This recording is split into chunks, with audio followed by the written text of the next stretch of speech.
Napanghinaan na ng loob sila Tanggol na makamit pa ang pansamantalang kalayaan dahil din sa maling akala nila na wala ng ibang tutulong sa kanila, lalo pat nalalapit na umano ang paglipat sa kanila sa city jail at ang paghatol sa kanila. Kaya tinatak nila sa kanilang isip na mabubulok na sila sa kulungan, pero ang hindi alam nila Tanggol na nag-uunahan na itong si Supremo at Ramon para tulungan sila Tanggol na makalaya. Pinakilis ni Ramon itong si General para baliin ang hatol kala Tanggol, at sa kabatihang palad hindi naman nabigo ang kaibigan ni Ramon at nabayaran nila itong si Chads, katulad na lang sa ginawa nila kay Angkong. Kampante naman itong si Rigor sa kabilang banda na hindi na nga makalaya itong si Tanggol dahil din sa patong-patong na kasong isinampa ni Roda. Kaya't sinabi ni Rigor dito kay Mando na wala na umanong pag-asang makalaya pa itong si Tanggol.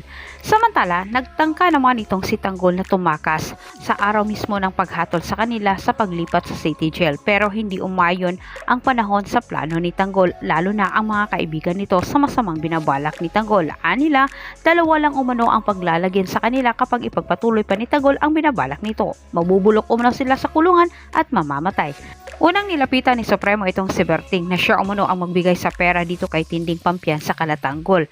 Pinaintindi naman ng maayos ni Supremo kay Berting kung bakit gustong-gusto niyang tulungan itong si Tanggol. Anila, nung sila ay nangangailangan ng tulong ay hindi umano nagdadalawang isip itong sila Tanggol na tulungan kahit buhay pa ang nakataya ng mga ito. Ginawa pa rin nila Tanggol kahit panahon na umano para sila ay bumawi kay Tanggol, at ang perang ibinigay umano ni Amanda sa kanila ay gagamitin umano nila ito upang makalaya ang grupo ni Tanggol, lalo na itong si Tanggol.